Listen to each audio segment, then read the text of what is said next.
নমস্কার বন্ধুরা, welcome back to my channel new and old cooking corner.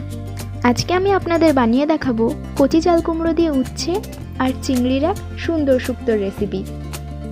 নাম শুনেই বুঝতে পারছেন না, মিষ্টি আর তেঁতোর কি সুন্দর একটা কম্বো। কিন্তু অনেক বাচ্চারাই কিন্তু উচ্ছের নাম শুনলে শুক্তো মোটে খেতে চায় না, কিন্তু আজকে এমনভাবেই শুক্তো রেসিপিটা করব সমস্ত বাচ্চা চেটে পুটে খাবে। কারণ আজকের এই শুক্তোটা হবে খুবই মিষ্টি আর তেঁতোর ভাব মাত্রটুকুও থাকবে না। সেই জন্য ভিডিওটা স্কিপ না করে একদম শুরু থেকে শেষ পর্যন্ত দেখুন, যাতে কোনো টিপস মিস না হয়ে যায়। আর ভিডিওর মাঝখানে থাকছে চাল কুমড়ো সংক্রান্ত দারুণ একটা টিপস। তো চটপট চলে যায় রেসিপির দিকে। শুরুতেই আমি কড়াই দিয়ে দিয়েছিলাম তেল,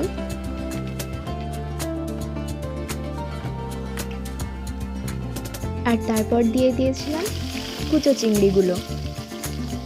কুচো চিংড়ির এপিট ওপিট কিন্তু খুব ভালোভাবে ভেজে নিতে হবে, যাতে কোনো কাঁচা অংশ না থেকে যায়।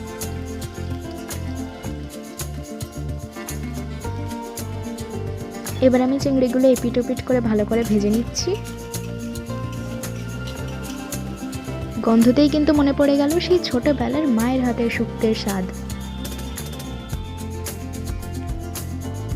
দেখুন এটাকে সুন্দরভাবে আমি ভেজে নিয়েছি। এবার আমি এগুলো আরও একবার এপিট ওপিট ভেজে নেব। ভাজার পর এবার আমি এগুলো অন্য একটা পাত্রে তুলে নিচ্ছি।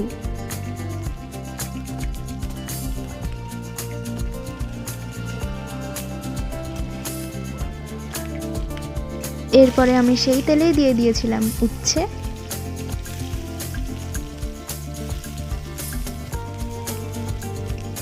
অন্যদিকে আমি চাল কুমড়ো আর আলুগুলো খুব ভালোভাবে কেটে নিয়েছি।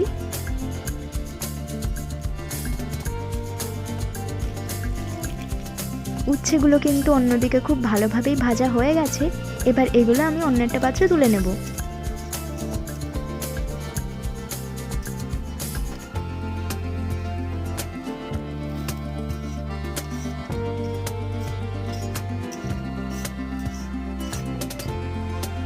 এবার আমি তেলে দিয়ে দিয়েছিলাম 5 ফোড়ন, শুকনো লঙ্কা, তেজপাতা।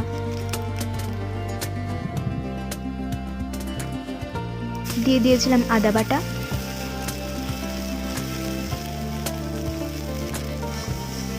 আর দিয়ে দিয়েছিলাম একটু জল।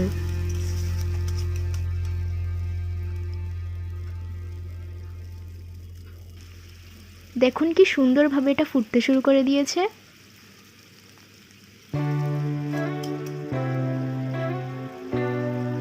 এবার এরপরেই আমি এর মধ্যে দিয়ে দেব কেটে রাখা চাল কুমড়ো আর আলুগুলো।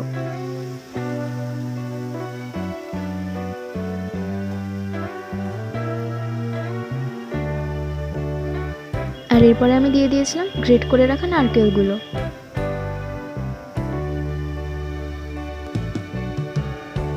আর তারপর দিয়ে দিয়েছিলাম পরিমাণ মতো লবণ আর একটু হলুদ।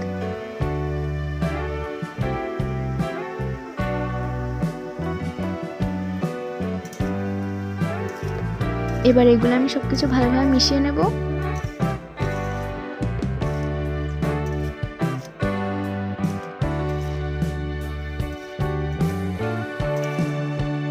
চাল কুমড়ো মেশানোর পরে আমরা এটা কিছুক্ষণের জন্য ঢাকা দিয়ে রেখে দেব। এবার আমরা ঢাকা খুলে দেখে নিচ্ছি কি সুন্দরভাবে এটা সেদ্ধ হয়ে গিয়েছে। এবার এটা আমি আরো কিছুক্ষণের জন্য সেদ্ধ করতে থাকবো। যতক্ষণ আমি চাল কুমড়োটা ভালোভাবে সিদ্ধ করতে থাকছি, ততক্ষণ আপনাকে বলে দিই আজকের চাল কুমড়ো সংক্রান্ত সেই টিপসটা। তো আজকের টিপস হলো, চাল কুমড়ো কিন্তু আমাদেরকে পুরো দিন হাইড্রেটেড রাখতে সাহায্য করে। এতে কিন্তু শর্করার পরিমাণও যথেষ্ট থাকে, সেই জন্য আমাদেরকে হেলদি রাখতে সাহায্য করে। এবারের কড়াটা কিন্তু আমি আবার কিছুক্ষণের জন্য ঢেকে দিয়েছিলাম। এভাবে চাল কুমড়োটা বারবার ঢাকতে থাকলে কিন্তু চাল কুমড়োটা খুব ভালোভাবে সেদ্ধ হবে।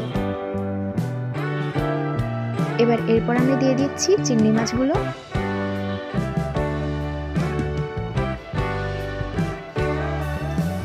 এগুলো আমি এবার খুব ভালোভাবে মিশিয়ে নেব।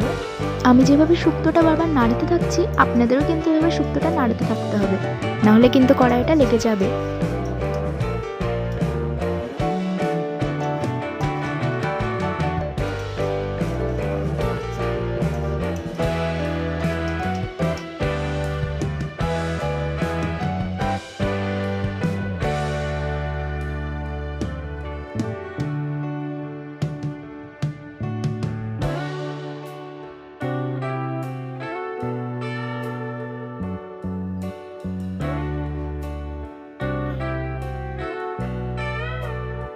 দেখুন আমাদের শুক্তোটা কি সুন্দরভাবে সেদ্ধ হচ্ছে, আর এর থেকে কিন্তু হালকা হালকা জল ছাড়তেও শুরু করে দিয়েছে।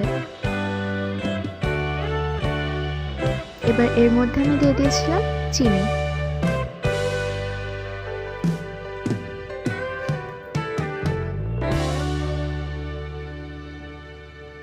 আর তারপর এটাকে আমি ভালোভাবে মিশিয়ে নেব।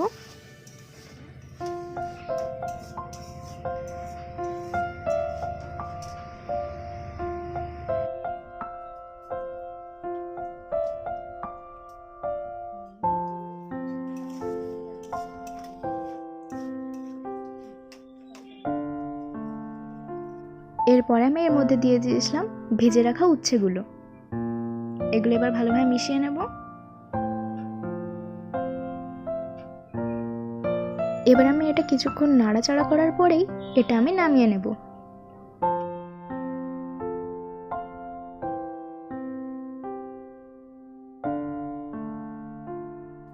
দেখুন এই শুক্তোটার কি সুন্দর একটা রং এসেছে। অনেকেই কিন্তু এই শুক্তো উচ্ছের জন্য খেতে চান না, কিন্তু আজকে এই চাল কুমড়োর শুক্তোটা কিন্তু দারুণ মিষ্টি হয়েছিল। এবং সত্যি আপনি এটা বাড়িতে বানিয়েও দেখতে পারেন, অদ্ভুত মিষ্টি হবে, অথচ আপনার তেতেও লাগবে না।